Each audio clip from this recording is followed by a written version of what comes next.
Эрүүл мэндийн яамны төрийн нэрийн бичгийн дараагасан Түмэн Дэмэрларын 6 хүнийг тендерийг танил талдаа өгч соронзон үйлдвэрлэлт онцлогооны MRI аппарат нийлүүлэх нэрээр капитал засвар хийсэн хуучин аппарат нийлүүлж их хэмжээний мөнгө завьсан хэрэгээр улсын мөрдөн байцаах газарт шалгасан. Хэргийг шалгаж дуусаад прокурорын хяналтанд шилжүүлсэн байна. Харин өнөөдөр уг хэрэгт холбогдсон гэмтэл сувг судлалын үндэсний төвийн дүр сонжлогооны тасгийн эрхлэгч Батзүрэг, төвийн ихнэр Summit Medical Service компани захирал Түвшин Жаргал нарын өмгөөлөгч Гамбат, Голланд дахь Филипсийн Орос, Казахстан, Төв Аз хариуцсан салбарын захирал гэх хүмүүс мэдээлэл хийлээ. Тэд гэмтэл сувг судлалын үндэсний төвд хурамч аппарат нийлүүлээгүй гэх тайлбарыг хэлсэн юм а.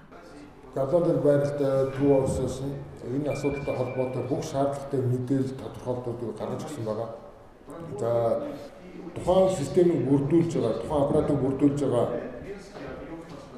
бүрдгөө хэсгүүд нь зарим нь одоо арай жоохон эрт үйлдвэрлэгдсэн, зарим нь арай хожим үйлдвэрлэгдсэн янз бүрийн одоо бүрдгөө хэсгүүдээс бүрддэг. Европ болон бусад одоо олон улсад бүрдэгддэг одоо бүтээгдэхүүн үйлдвэрлэлийг тодорхойлох аргын хувьд бол энэ стандартын дагуу Улаанбаатар хотын одоо гэмтэл сувг судлалын үндэсний төвд нийлүүлсэн энэ соронзон үйлдвэрлэлт MRI аппаратыг тодорхойлсон аль биесийн тодорхойлтыг бид нар гаргаж өгсөн байна. За энэ аппаратыг одоо худалдаж авсан тийм үү? Түүний холбогд бусад одоо сэлбэг тоног төхөөрөмж бусад дагалдах одоо кабин хөрөх систем тусдаа аюу үнэтэй солонгосоос авсан юм би. Уусарсан энэ бүгдэд шилжүүлсэн мөнгөний баримтууд хангалттай байгаа. Гэхдээ хуулийн байгууллагаас өгсөн мэдээллээр дээрх компанийн капитал засвар хийсэн бүтээгдэхүүн нийлүүлсэн болохыг нотолсон хангалттай нотлох баримт олдсон гэж байгаамаа. Монголын одоо цагдаагийн байгууллагаас асуулга тавьсан дараах утгатай байсан. За энэ бүтээгдэхүүн нийлүүлэх дагалдаж байгаагаас олон хүчин үйлдэлсэн түүний дотор нийлүүлэлтийн гэрээ хийсэн. Хэмжлэг өрсөн одоо бүтээгдэхүүний хэмжлэг одоо тээвэрлэлтийн бичгээрүүд байсан. Тэр нь бол тухайн бүтээгдэхүүний жин 3 хэмжээсийг заасан ийм техникийн бичгээрүүд байсан. Монголын талаас ямар нэгэн одоо асуулт тодруулах зүйл байх юм бол тэр дор нь бол бид хариу илгээнэ гэсэн ийм утгатай бичиг байсан. Эдгээр бичгээрүүдээс өөр ямар нэгэн бичгээрүүд Монголын байгууллагад ирүүлээгүй.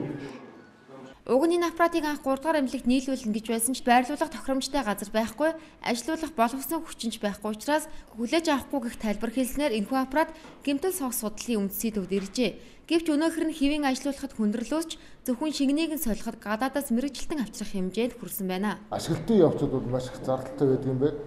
Энэний дагуу бол сая одоо тэр тусгай одоо гелигээд одоо хөнгөн одоо хөргөлтийн шингэн бодисыг бол одоо саяхан одоо 2-7 хоногийн өмнө цэнэглээд ингээд явж байгаа.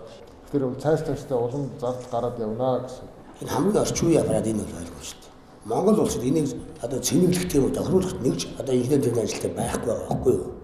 Сая одоо энэ цэнэглсэн юунаас хойш 5 сарын 1-ээс хойш тийм үү? Цэнэглэд Оросын холбооны улсаас, Солонгосоос тийм үү? Ийм хүмүүсээр цэнэглэж энийг одоо хэвийн ажиллагааг хангаж байгаа.